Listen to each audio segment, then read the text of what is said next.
সামনে খেজুরের এত বেশি দেখা যায়, মানুষ দেখলে বলবো তুমি হইলা ফেটুক, খেজুর বেশি খেয়েছ। হযরত আলী মনে মনে বলেন রাসূল রাখছেন, রাখকে আবার কি বলেন?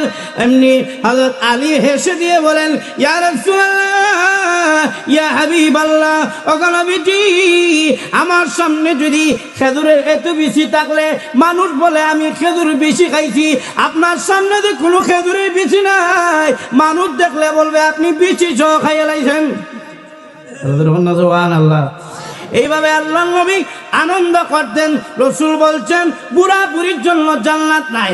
এখন তো মহিলা কাঁদতে কাঁদতে বিছানার মধ্যে পড়ে গেছে। আম্মা আয়েশা বলেন ইয়া রাসূলুল্লাহ আপনি বলেছেন বুড়া বুড়ির জন্য জান্নাত নাই, মহিলা তো এখন বিছানা থেকে উঠতে পারে না।